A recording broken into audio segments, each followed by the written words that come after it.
안녕하세요. 시중금리 이제 8% 시대가 이제 올해 열릴 것 같다고 얘기하네요. 예. 뭐 충분히 그럴 것 같습니다. 왜 그러냐고 봤더니 오늘 이제 기준금리를 1월 14일 오늘 이제 1.0에서 1.25%를 0.25%를 올리면 시중금리가 뭐 6%, 7%대가 될 거라고 얘기를 하니 뭐 2022년 올해죠. 올해 뭐 기준금리 1.75에서 한 2.0% 정도 가면 시중금리 8%가 된다는 거는 사실상 무리가 아니란 얘기인 거죠. 그러면 2022년 올해 하반기쯤에 시중금리 8%가 된다라는 얘기가 이제 맞는 얘기가 되는 거죠. 시중금리 8%가 되면 도대체 무슨 일이 벌어질까요? 어떤 일일까요? 좀 되게 막연할 수 있는데 아마 실제로 대출을 가지고 있는 사람들한테는 되게 충격적인 얘기일 겁니다. 한때 이제 기준금리 시중금리 한 2.5% 정도일 때도 있었고 3%일 때도 있었던 거죠. 3%에 뭐 예를 들어 1억 빌리면은 1억이 되게 쉬웠던 거죠. 1억 빌렸는데 이자가 300만 원이다. 1년에. 1년에 300만 원이면 월로 치면 얼마입니까? 한 25만 원 됩니까? 1억 빌렸는데 25만 원밖에 안 낸 거죠. 근데 반대로 만약에 8%가 되면 1억 빌리면 1년에 이자가 800만 원이 되는 거죠. 800만 원이 되면은 뭐 월 이자가 얼마입니까? 60만 원? 한 70만 원? 60에서 한 70만 원 이게 사이가 되겠죠. 그 정도 금액으로 늘어나는 거죠. 사실상 뭐 한 두세 배가 이제 그냥 급등하는 거죠. 한 2.5배에서 한 3배 정도가. 뭐 1억을 빌려서 뭐 그렇다라고 하면은 뭐 부담이 그래 좀 덜 수 있지만 3억이라고 생각해 보자고요. 그러면 3억이라고 하면 38, 24면은 1년에 2,400만 원, 월 200만 원이죠. 이자를 월 200만 원씩 내면서 살 수 있는 사람이 과연 몇이나 될까? 되게 좀 쇼크죠. 그 이자 200만 원 내고 원금 상환도 해야 되냐. 원금 상환 100만 원 한다고 쳐봅시다. 그럼 300만 원. 뭐 관리비하고 세금하고 이런 것들 내면요. 그러면 월에 300에서 350만 원 그냥 감당해야 될 것 같습니다. 아무리 새 아파트에 살고 좋은 위치에 살아서 집값이 되게 많이 올랐다. 그래서 이거 팔면 5억 번다, 10억 번다라고 얘기하더라도 당장에 아마 생활하는 건 아마 되게 엄청 쪼일 거라는 거죠. 엄청 좋을 거라는 거죠. 만약에 맞벌이 하는 부부다라고 하면 둘 중에 한 명이 버는 돈은 고스란히 다 그 집 때문에 빚 때문에 다 내야 된다는 거예요. 나머지 한 명이 버는 돈 가지고 생활해야 되는데 그래 과연 살 수 있을까? 감당할 수 있을까? 물론 사람은 적응의 동물이기 때문에 그런 상황이 닥치면 또 그에 맞게끔 또 정해서 살겠죠. 근데 일상생활이 아마 되게 빡빡할 거라는 거죠. 새 아파트에 3억 대출 받아가지고 한 7, 8억 되는 아파트를 샀어요. 들어가서 살아요. 그러면 주변이 되게 깨끗하니까 인테리어해서 가구들 넣어야 되죠. 뭐 차도 좀 좋은 차 사야 되죠. 외식도 해야 되죠. 되게 갑자기 부자가 되는 기분이었을 거예요. 7억짜리, 8억짜리 집 샀는데 15억 됐다 그러고 20억 됐다 그러니까 시의 차익이 얼마야? 실제로 내 손에 떨어지진 않았지만 계산해 보니까 돈을 되게 번 것 같거든요. 그래 맞아. 연끌한 게 나한테 맞았던 거야. 이 길이 맞았던 거야. 그래. 나중에 나이 들고 하면은 그 아파트 담보로 해가지고 그뭐 주택 연금 받으면 되니까 그것도 필요해. 의미가 있어. 이런 식으로 아마 여러 가지 얘기들 하면서 아마 그렇게 지냈을 거라는 거죠. 근데 그건 나중 얘기인 거고요. 당장은 생활하는 게 너무 힘들 거라는 거죠. 부동산 현금화가 가장 어렵다고 하죠. 지금 같은 시기에 지금 대출이 안 나오기 때문에 거래가 안 됩니다. 시세가 15억이라고 하는데 그거 10억에 내놓을 사람 몇이나 됩니까? 없습니다. 1억, 2억, 3억 뭐 낮추겠죠. 근데 그렇게 해서 한 1년 시간 또 지나갑니다. 2년째 되면 이제 거래는 없고 가격은 그대로 되어 있고 팔리지는 않고 뭐 그래서 2년 3년 뭐 시간 지나가는 그냥인 거죠. 그 동안에 이제 일상생활이 아마 초토화되는 건 아마 금방일 거라는 거죠. 물론 그러면은 뭐 예를 들어서 하고 있는 본업 외에 뭐 아르바이트를 한 개 두 개 더 띄워가지고 뭐 빡세게 일해가지고 이자 낼 수 있겠죠. 빚 갚을 수 있겠죠. 근데 그러면 아마 삶이 아마 되게 힘들어지는 거죠. 어쩌면 그렇게 해가지고 아마 살아가면서도 버티는 사람들이 또 많이 생길 거예요. 그렇게라도 해가지고 유지해가지고 버티면서 할 수 있으면 참 다행인데 그러지 못하는 사람들이 이제 늘어나면 이제 그런 사람들은 우리 사회에 이제 문제로 아마 드러나겠죠. 많은 사람들이 그런 거 보면 놀라겠죠. 사실상 사기당한 거죠. 기득권들한테. 근데 이제 그런 일들이 한둘이 아니라 너무 많은 사람들이 이제 전방위 적으로 이제 그런 일이 벌어지면은 우리 사회 이제 전체적인 분위기 자체가 아마 되게 침체되고 아마 되게 좀 우울해질 가능성이 크죠. 사실상 지금의 정부, 지금의 대통령이 이런 판을 만든 거죠. 판을 깔아주고 사기꾼들 다 뛰어들어와가지고 거품 다 만들어 괜찮아 용인해 줄 거야 라고 한 거죠.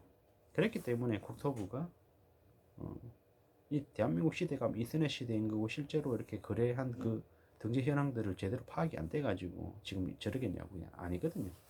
그냥 내부에서 그냥 거래하는 그냥 등재하는 그 거래 현황 그 가격표를 그냥 진짜 가격인 것처럼 이렇게 그냥 떠넘기고 그냥 내버려 뒀던 거는 사실상 투기판을 조정해 준 거죠. LH공사나 국토부나 아니면은 뭐 주택 뭐 관련된 업계들이 이걸 모르겠냐고요. 다 알고 있는 얘기인 거죠. 저기 뭐 대구에서도 뭐 시세가 뭐 15억입니다. 17억입니다. 근데 분양 7억에 합니다. 이런 얘기들을 이제 막 하잖아요. 저기 동두천도 뭐 7억 8억 얘기하고 김포도 7억 8억 얘기하고 저기 뭡니까 뭐 고덕도 제 경기도 쪽에 거든요. 그쪽도 뭐 7억 8억 10억 얘기하고 동탄도 뭐 10몇억 얘기하고 이게 말이냐라는 거죠. 뭐 수만 명 수십만 명이 뭐 부총리 한다 그러고 뭐 몇천 대 1, 몇백 대 1이라고 하는데 그게 과연 맞는 얘기인가? 이게 뭐하는 세상인가? 부동산은 전부 투기판. 대한민국 국민 전체를 뭐 부동산 뭐 투기꾼을 만들어 가지고 전락시켜 놨죠. 기득권들 배불려 주려고 그렇게 만들어 놓은 세상인 거죠. 시중금리 올리는 걸 몰랐을까요? 기득권들이 알았을 거예요. 금융권이 몰랐을까요? 알았을 거예요. 그러면 감당 안 된다는 거. 그건 그 빌린 사람들의 사정이다. 이렇게 얘기하고 치부해버리고 그냥 막 하려고 이제 이렇게 했던 거죠. 이제 그렇게 시중금리 폭등해가지고 그 감당해야 되는 사람은 온전히 그 사람 개개인이 그냥 감당해야 될 그냥 숙제가 돼버린 거죠. 아무도 굳이 안 해줍니다. 안 도와줍니다. 그냥 대려 손가락질하고 비웃고 그러겠죠. 그렇게 만드는 거죠. 되게 웃긴 거죠. 그런 사기판에서. 지금도 대통령은 뭐 정권 말기에 뭐 좋은 사람인 것처럼 허허허 그러면서 이제 뭐 쇼하고 다니잖아요.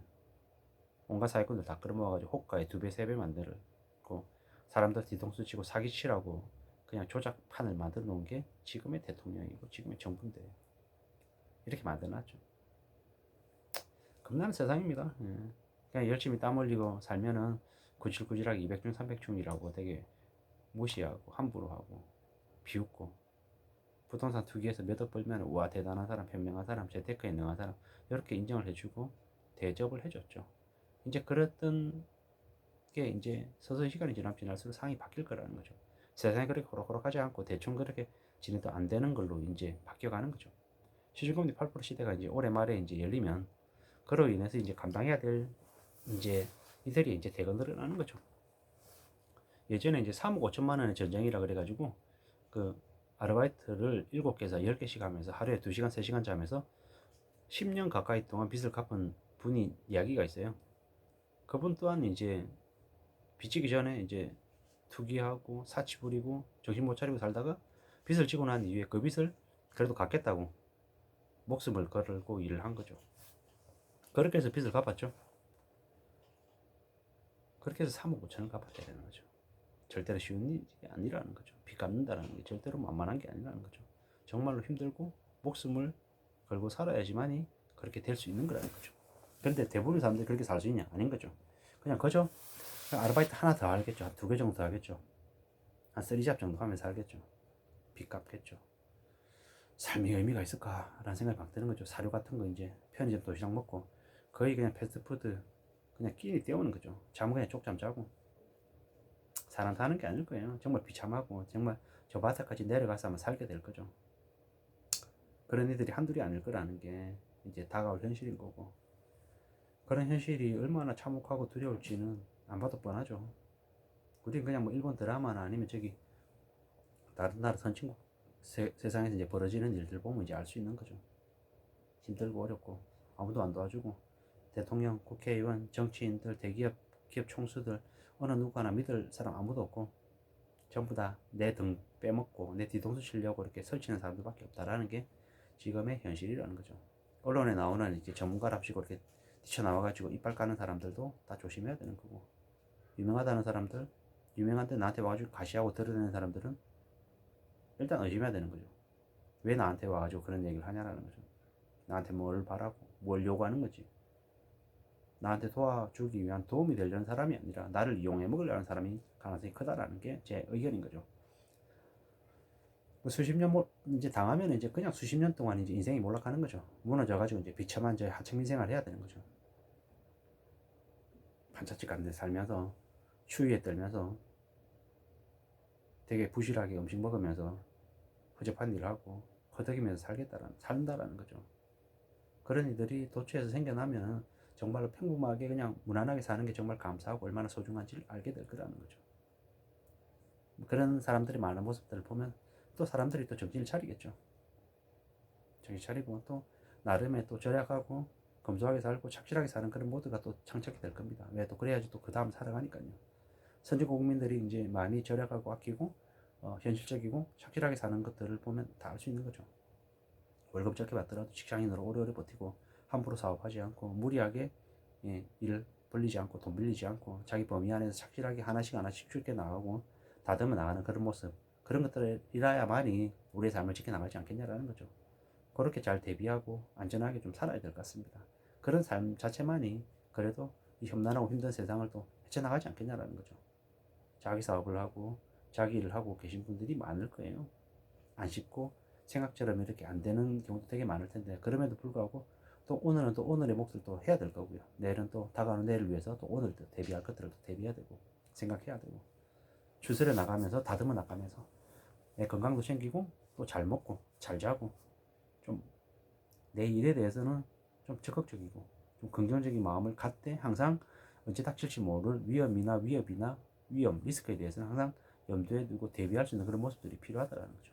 개인 입장에서는 그것들은 다름 아닌 현금을 비축해 놓는 거, 돈을 모으는 거, 절약하는 게 또 그런 모습이 아니겠나라는 생각이 드는 거죠. 절대 쉽지 않고 되게 만만하지 않은 현실을 이제 점점 더 이제 느끼게 될 거라는 거죠.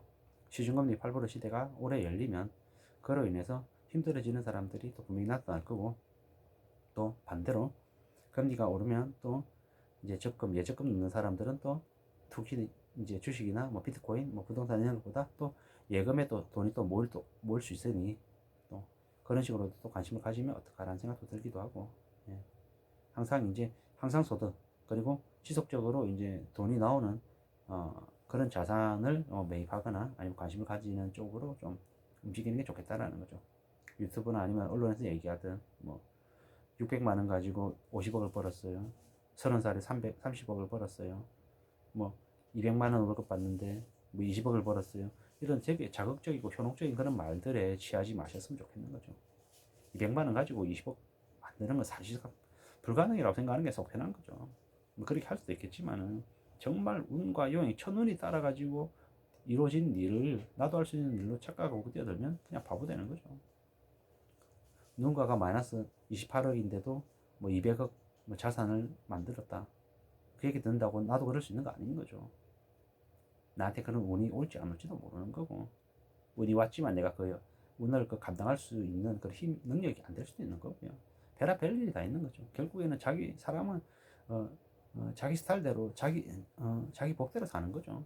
그렇게 생각하고 안전하게 착실하게 잘 지내는 걸 궁리하는 게 좋고, 뭔가 하고 싶다라고 하면 정말로 평생 하겠다라는 각오로 열과 성의를 다해가지고 거기에 집중하고 움직이면 되지 않겠냐라는 거죠. 물론 단번에 한 방에 빨리 뭐가 이루어질 거라는 생각을 안 하는 게 좋겠다라는 거죠. 뭐 그런 생각 가지고 움직이면 그래도 한참 뒤에 어느 날 시간이 지났을 때 그래도 나한테 뭐 기회라고 하는 게 생길지도 모른다라는 거죠. 안 생길 수도 있다라는 거죠. 안 생기면 안 생긴 대로, 생기면 생기는 대로 뭐 묵묵히 그 나의 일을 생업이다 생각하고 천직이다 생각하고 한다라면 또 얘기는 틀린 거죠. 그런 마음으로 항상 앞으로 지내가야 될 거라는 거죠. 어떤 일이든 뭐든 저거 20년 생각하고 하는 거다 이러면 분명히 생각이 달라질 거라는 거죠. 나 저거 30년짜리야. 나 저거 50년 동안 할 거야. 이렇게 마음먹고 움직인다고 하면 분명히 달라질 거라는 거죠. 그런 생각으로 살아야겠죠. 남들이 얘기하는 거창하고 되게 아주 큰 그림, 멋진 것들, 우아하고 대단한 그런 말에 함부로 취하지 말라는 거죠. 세상에 그렇게 우아하고 대단하고 멋진 게 뭐 나한테도 생길 거라는 그런 기대하면 안 됩니다. 현혹하고 되게 자신이 뭐가 특별한 사람인 것처럼 이렇게 얘기하는 그런 것들은 항상 경계해야 되는 거죠. 엊그제 만났던 매출 200억 하는 그 중소기업 사장, 50대 초반이면서 벌써 회장이라고 얘기하고 목에 힘주고 다니고 다른 사람한테 보자마자 반말하고 되게 거드름 피우고 이런 모습 보면서 되게 불편하면서도 돈 버는 사람들, 중소기업 사장들은 저런 모습인가 보다. 저러면서 자신을 대단하게 이렇게 내비쳐가지고 자기에게 좋은 정보, 어떤 거든 그런 것들이 이제 오게끔 만들려고 하나 보다. 저 같은 사람 다리 걸어가지고, 아주 되게 별거 아니지만 이렇게 되게 크게 이렇게 특혜를 베푸는 것처럼 그러면서 자기 옆에 달라붙어 가지고 자기가 이렇게 쉽게 부려먹을 수 있는 그런 사람으로 만들려고 하나 보다. 이런 생각들이 많이 들었어요. 그랬다가 좀 지나면 또 쓰고 버리고 그 일용품 취급하고 사람을 함부로 하고 자기는 되게 대단한 사람인 것처럼 이렇게 과시하고 하는 이런 느낌들을 받았는데요.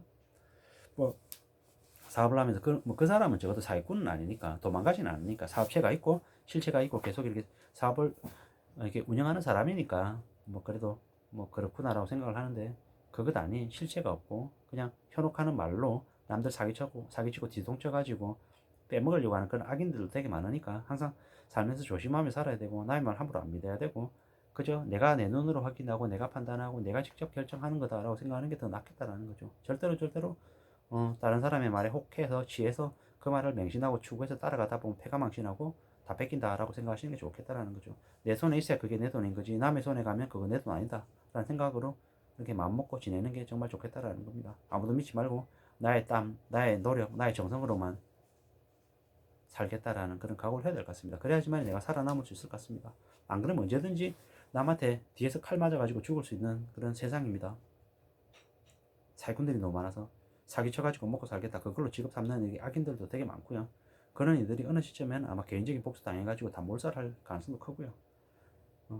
점점 더 이렇게 더 험악해지고 더 막막해지는 세상입니다. 이런 힘들고 어려운 세상 비참하게 살지 않고 그래도 평범하게 맛있는 거 잘 먹고 여행도 가고 가족들하고 화목하게 살기 위해서는 어떻게 해야 됩니까? 경제적으로 안정을 찾아야 됩니다. 항상 소득 가지고 항상 이렇게 비록 적더라도 조금씩 돈 모아가면서 미래를 대비할 수 있는 그런 모습이어야 됩니다. 그래야지만이 가족도 지키고 나도 지키고 그래도 하루하루를 잘 살아갈 수 있지 않겠습니까? 그런 생각으로 이렇게 여러분들한테 말씀을 드립니다. 시중금리 8% 시대가 올해 열릴 것 같습니다. 시중금리 8% 시대가 열리면 그로 인해서 이렇게 충격을 받는 사람들이 상당수 늘어날 텐데 그런 모습들을 보면서 우리는 또 어떻게 살아야 될지에 대한 그런 생각도 다짐도 잘 하면 좋겠습니다. 오늘 하루도 활기차게 열어가시고요. 날씨가 많이 춥습니다. 아무쪼록 세상이 어떻게 돌아가는지도 잘 파악하고 그 미래에 대한 대비, 준비 이런 것들은 다른 누가 대신해 주는 거 아니니까 스스로 직접 하면서 항상 미래를 다듬어 가야겠습니다. 오늘 하루를 열심히 살아야 될 것 같습니다. 그런 마음으로 오늘을 잘 지냈으면 좋겠습니다. 건강하고 감기 조심하시고 코로나 조심하시고 항상 좋은 마음으로 오늘 하루를 또 열어가시길 간절히 바라겠습니다. 고맙습니다.